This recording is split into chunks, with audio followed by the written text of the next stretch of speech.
Thank you, sir. Namaste.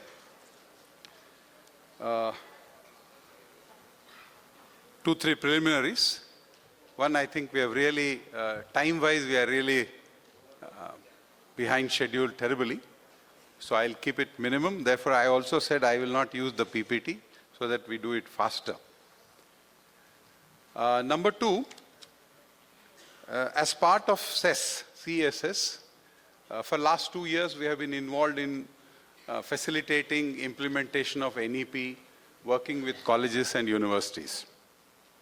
And having worked for many years in colleges, in the affiliated colleges, what I'm looking for is come down to the brass tacks. If we are looking at implementing national education policy, what are the things that we need to focus on? Some we should have, some we can still do it. So it's much more, the approach is much more on the ground from what my experience of having worked many colleges, both as a faculty for many years and now for last 2 years as somebody who's talking to colleges on implementation of NEP. The first thing which people have said, so I will not repeat it, which is NEP is not just a policy which is talking of tweaking the system or making small incremental changes. It's actually talking about a paradigm shift. It's a change in culture. In fact, Dr. Kasturirangan, who headed the committee which prepared the draft, kept saying that NEP is not talking of anything else. It's actually talking of a great cultural change in the whole idea of education in India. Okay. And NEP starts with a vision of building an equitable, vibrant knowledge society through high-quality education, inculcating constitutional values, responsibility of an individual in a changing world, instilling values and skills for a sustainable development and global citizenship. Very large goals, huge, noble goals. And this, the policy wants to do it through structural changes, regulatory reforms, and in my opinion, the most important part of NEP is about holistic and multidisciplinary education. Because finally, when the policy operates on the ground, this is what has to really work. So I think this is a very critical piece of national education policy. In order to make this change, in order to move towards NEP goals, there are changes required both at the macro level as well at the micro level. In fact, micro level changes are very, very important as the macro level changes. When Kothari Commission was implemented, the member secretary of the Kothari Commission was Mr. J.P. Nayak, a well-known Gandhian educational philosopher. He, after 10 years of the policy of Kothari Commission, he actually wrote a book called After the Policy. It's a very interesting reading because when we are on the verge of implementing the new policy, it's worth looking back at people who have struggled with other policies and what went through it. And one of the things he says in that book, After the Policy, there are two things which appeal to me. One, of course, he says, when Kothari Commission policy was finalized, I believe Professor Kothari very clearly said, let's keep the policy very brief, otherwise nobody will read it. Okay. But apparently members were so enthusiastic about it, they disregarded his suggestion and he let them do it, and they produced a bulky report. And J.P. Nayak says, in my 10 years interaction with universities, I have realized that hardly anybody has read the policy. Okay. That's one thing definitely we learned, because from the draft to policy is a brief 66-page document. Yeah. But of course, it's also a tragedy. Whenever we have gone to colleges or universities on behalf of CESS, one of the first questions we ask is, how many of you have read the policy and you can be very honest about it? Yeah. And our own reading is, we even did an online survey across the country on that. Our own reading and our own research says that to be very, very charitable, about 20% may have read. And I'm being very charitable on this. Yeah? It's much less. Yeah? Have actually read the 60-page document. And the questions that we faced everywhere, we realized that largely stem from the newspaper reporting and headlines in the newspaper regarding NEP. Because that only creates misconceptions and people throw that as a question. So that was one thing. But second most important thing which J.P. Nayak says in that book very clearly is that all the stakeholders needed to be involved, needed to be, if I can use a very strong provocative word, indoctrinated into the policy. Otherwise, it will not work. And that's exactly, many things happened with Kothari Commission. Well written, well intentioned report, but when it came to implementation, a lot of things went wrong because the micro level things did not happen. So I think micro level changes are important. The macro level changes are obviously the framework, the new Higher Education Commission of India, guidelines for converting institutions, transforming institutions into multidisciplinary, holistic institutions. These belong to largely the macro level. They have to come from the Government of India, Ministry of Education, or whoever, today UGC is releasing documents, whoever is there who's as a regulatory mechanism. Very important because we are one of the world's largest and most diverse system of higher education.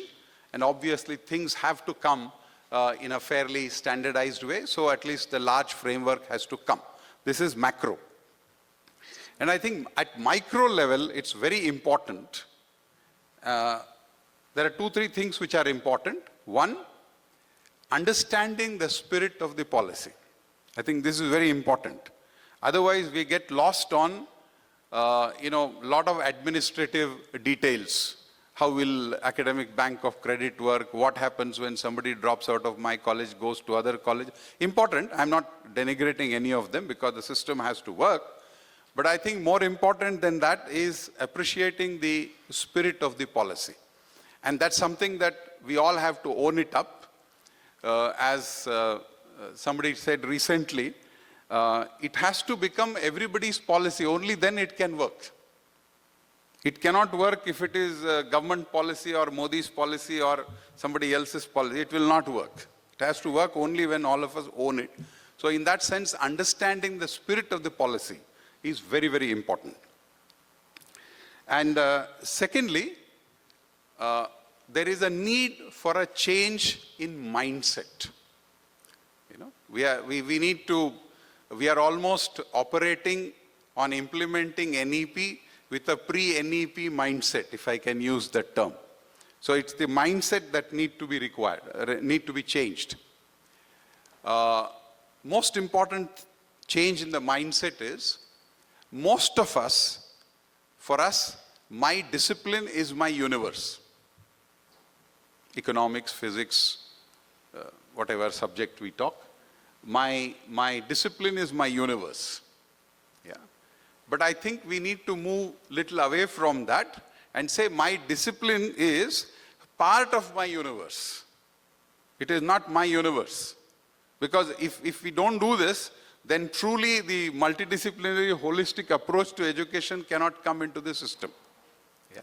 So I have to move from my discipline is my universe to my discipline is part of my universe. Yeah? So that mindset is very important. That mindset needs to be changed. And the other important care that we need to take, which we have not taken in some places, it's very important to focus on how we implement the policy than how fast we implement the policy. There has been sometimes an undue hurry in implementing the policy, because if we really want to do, then I think adequate preparation is required, clarity of purpose is required, and we have rushed sometimes in some cases at least, to implement without being adequately prepared and without having a shared understanding of what the spirit of the policy is. Without this, if we get into it, I think we are already seeing some issues in implementing, and these are only going to increase if we don't do the adequate preparation and develop a shared understanding of the policy. What should have happened, perhaps? I may sound a little cynical, but I speak out of concern for implementing the policy and out of my own experience. What should have happened, perhaps, was I think we should have looked at setting up the new required regulatory framework in place first. For example, Higher Education Commission of India and the required verticals as per the policy. We'll not go into the details. I'm sure everybody is aware of that. We have not done that. Alternatively, we could have at least had a temporary or for-purpose set-up transitionary mechanism, some kind of a high-powered committee or a mechanism, which could have taken up the process of facilitating implementation of national education policy, because then that committee or that body would not be encumbered by the problems of day-to-day running of the existing system of higher education. Because since we have not done that, as a result, many things had to roll out, and the only option was UGC took upon itself to do that. And for the last few months, UGC has been very active in releasing new guidelines and regulatory documents for different aspects of higher education. And they're all very important documents, have a great bearing on implementation. But my concern again is each of the documents seem to be talking to itself without talking to each other document, I mean. Because all the things that are coming through from various documents have very close linkages. They're very closely linked. But we are receiving these sometimes very bulky document, rather bulky at least in one or two cases, and they all have worked at those aspects of higher education in a very focused manner, only on that, without looking at the other aspects. I think if we are very serious about smooth implementation, what is required is we need one holistic, integrated, hopefully little brief document which will lay out a very clear path of how we are going to implement and what will be step 1, what will be step 2, what will be step 3. Yeah? Perhaps it should even be, I would hazard a guess, it should even be in an infographic manner, not just a written document, because we are trying to communicate to 40,000 and odd colleges and 1,000 university and university-like institutions. So communication is very critical. Therefore, how do we communicate? What document do we release should be very important. I think what is urgently required for UGC or whoever takes that role, I think should be very clearly an integrated document which briefly talks about, how do we actually implement, and which very clearly marks out what are the linkages between different aspects of implementation process. I think this will help in implementing.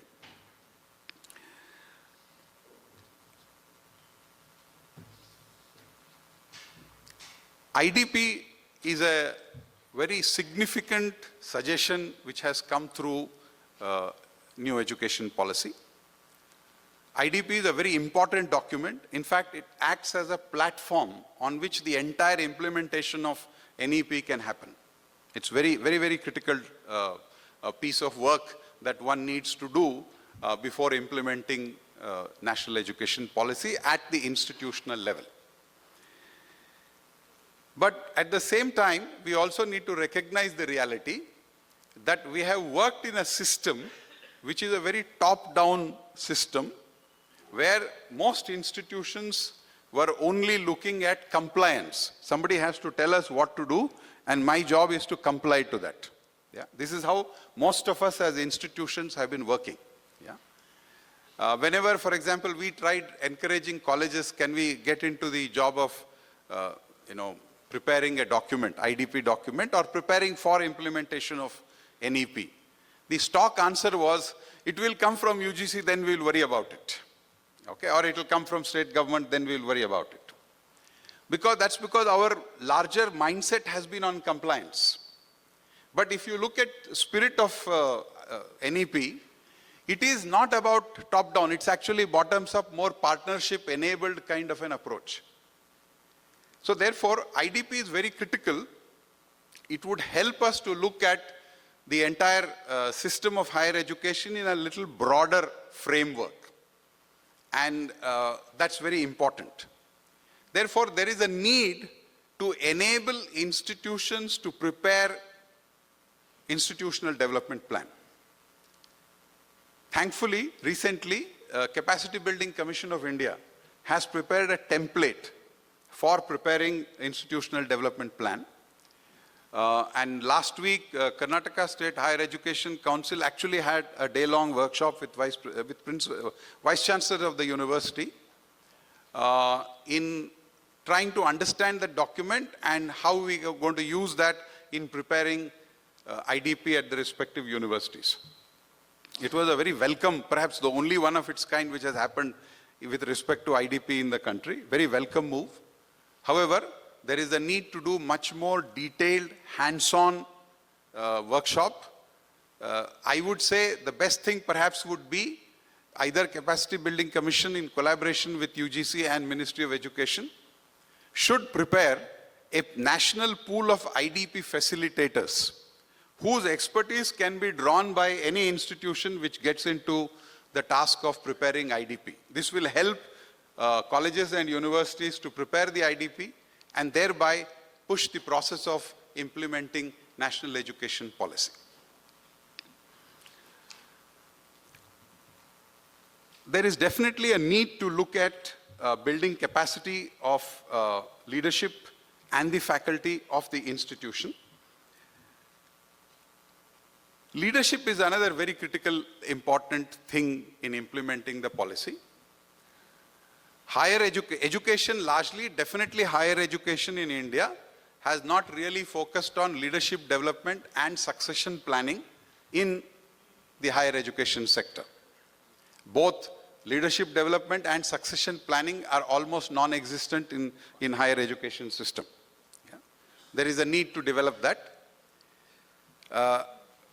The standard joke, one of my professors used to say that when you make a very good academic into a leader of an academic institution, perhaps you lose a great academic and get a not so good leader.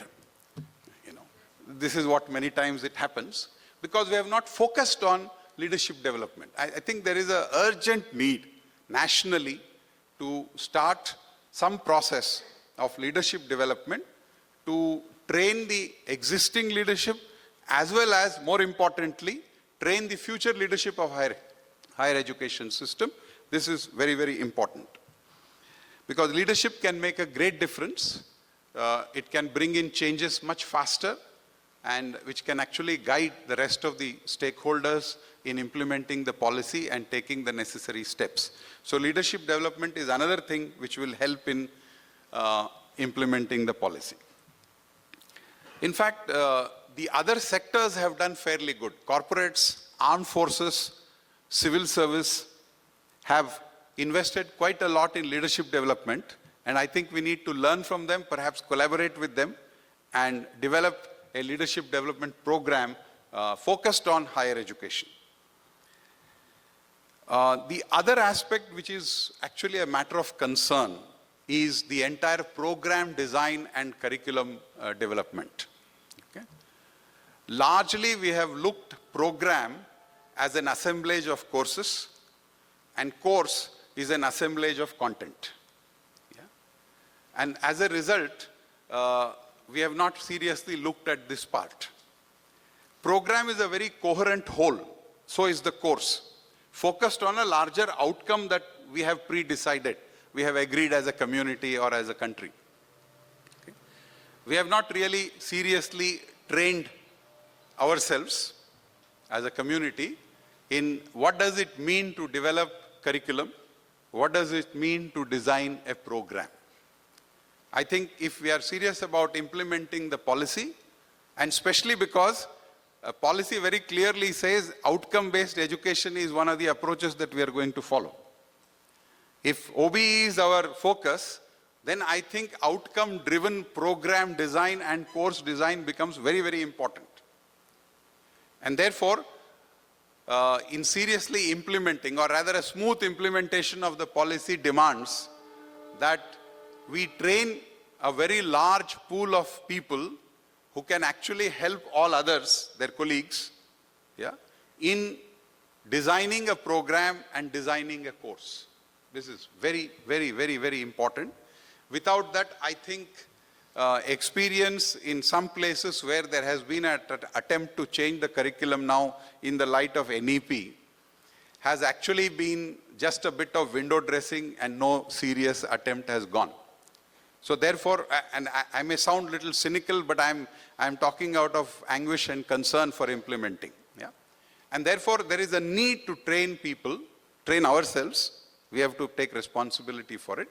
How to design a program, how do I build a curriculum? This is very extremely important. The last point I would like to say is, as academics, we all come from serious, well-worked disciplinary scholarship. We all have invested a lot of time, effort, energy in acquiring scholarship in our own disciplines, whatever that discipline may be. Yeah? Our institutional structures are also disciplinary based. There are departments. Yeah? In fact, when we were talking, as an aside, I would like to add this interesting observation a very senior respected academic made when we were looking at Chanakya University, of which I am part of. He said something very interesting. He says, don't make people sit department-wise. Your neighbor should be from other department and other side neighbor should be from third department. Because at least then people will talk to other departments. Otherwise, we come from scholarship, and since we have invested a lot of energy and time in that, it's obvious that we become possessive about our disciplines. It's natural. I mean, we protective about our territories. As a result, we don't talk to the other, and therefore we produce very limited disciplinary focused graduates. And as we know, the world has changed, the world of work has changed. Actually, the world, I think, has very little space for somebody who's trained in only one discipline. I think that era is over. So we will have to look at differently. But if we have to do that, then we ourselves will have to change first. So which means we need to learn to talk to each other, we need to learn to listen to each other as two different disciplinary scholars. If this has to happen, I think we need to create opportunities for conversation between disciplinary scholars within an institution and across. For example, one thing that could be, all the central bodies could look at a dedicated funding for research which is essentially multidisciplinary, which is done by people drawn from two different disciplines. Because then, the funding will also many times generate a certain kind of focus and therefore a certain scholarship, therefore a change in mindset. I think these are things which we need to focus on if we are looking at smooth and effective implementation of NEP. Essentially, if we are not looking at adequate capability building of stakeholders, which includes leadership, which includes faculty, which also includes students and parents, because communication is very important. There are colleges which have been saying to us, we are convinced, but we can't sell this to parents. Parents are not going to listen to this. Yeah? So there is a need also to learn to communicate to parents, because they are at least in our context, they are a very, very important stakeholder. They are the ones who pay the fees and decide decisions of the students still. And therefore, unless they are convinced, we are not going to work well on this. So there is also a need to develop a nationally designed communication system by which we also communicate to stakeholders, society at large and parents, about the appropriateness of what the policy is talking of. Because parent comes only with an idea, will my student, my ward get a job after what you are proposing? Yeah. Work ready. I think work ready is important. I don't think we can neglect that. But I think more than work ready, we need to produce graduates who are world ready for a world that is changing. So I think as a community, we need to seriously think about it and look at it. Therefore, only then we would be able to implement the policy. Thank you very much. Thank you very much, sir, for your insights on how NEP can be implemented very smoothly across the institutions. सबसे पहले तो मैं really कहना चाहूँगी कि बहुत ही deep thoughts present किए गए बोथ सेशंस में और I'll just take some, I have two questions to ask sir, especially to Joshi sir. Permit me to do that. I am Dr. Pratima Khandelwal and as a part of NEP, I am an professor of practice, very recently appointed at a university which is Ramaya University of Applied Sciences. And I'm also an entrepreneur who's working on capacity building, and it's my own unit, Fly High, which I manage. So the question which is coming is, when I heard you, sir, we spoke so much about capacitating faculty. We also mentioned the difficulties. Now, my perspective is, and kindly be critical in examining it, that when we come to FDPs, जब भी हम बात करते हैं कि उनको better करना है teachers को, चाहे कि seminar हुआ, conferences हुए, FDPs, they have very limited outcomes. And they're more for documentation, and as it is a bubble effect, what we say.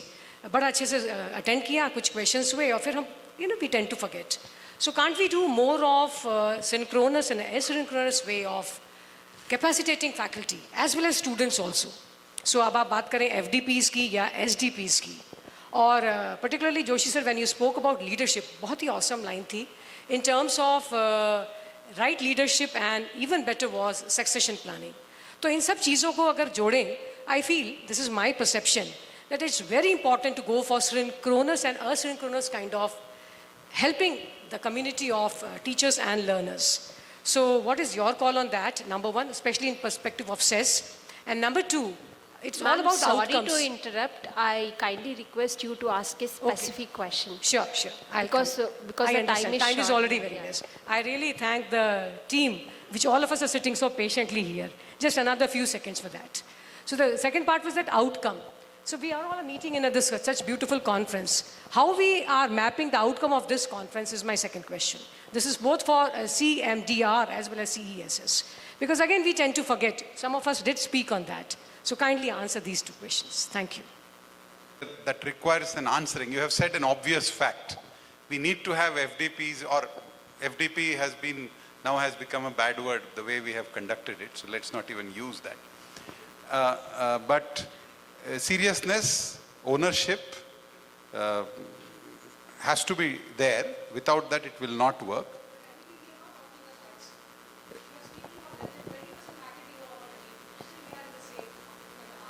No, true.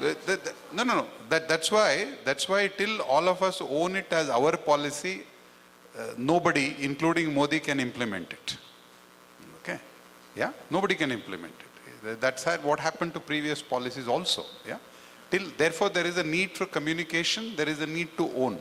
If we own it, then hopefully we will do something towards it. Yeah?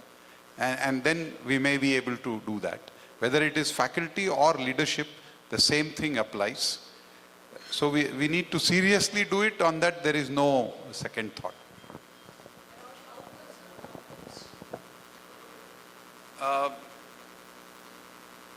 What about outcome?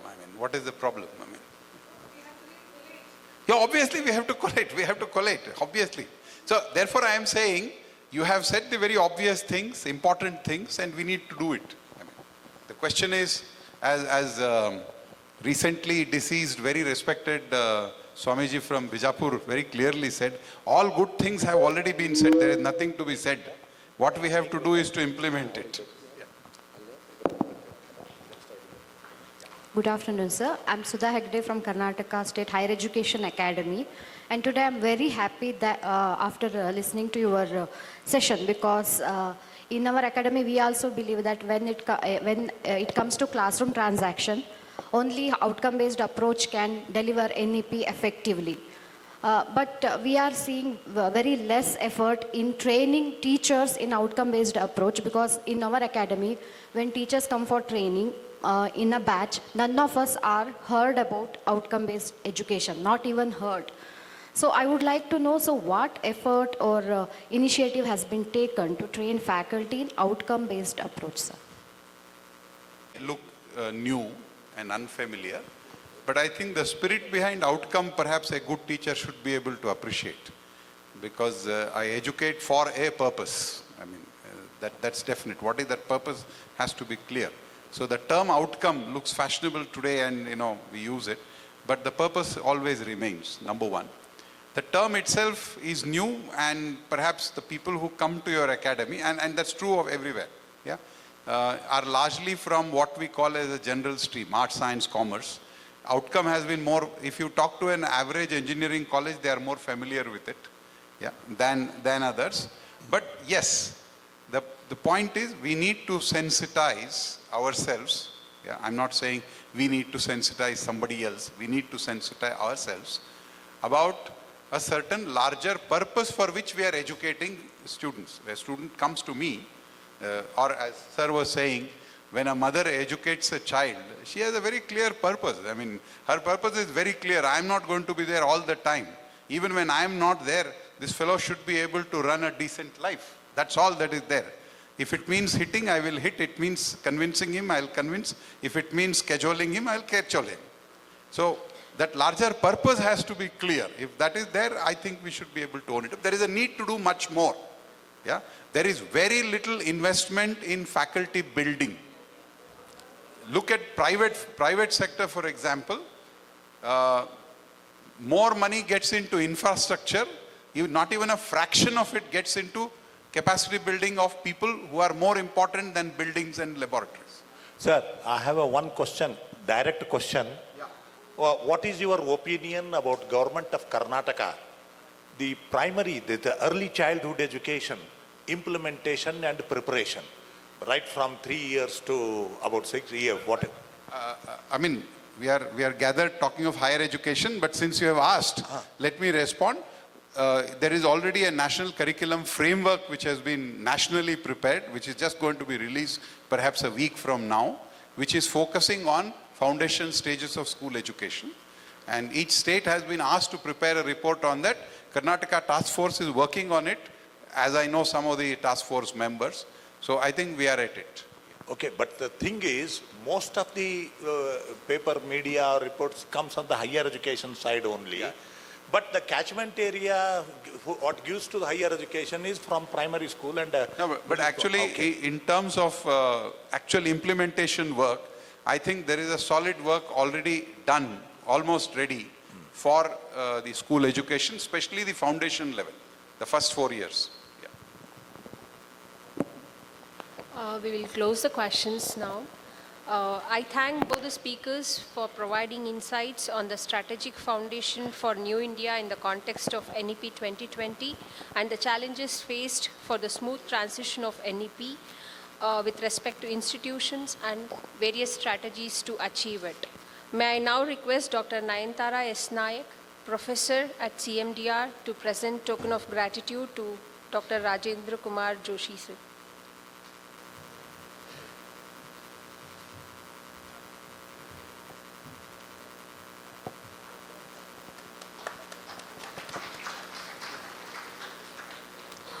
Thank you once again, both of you.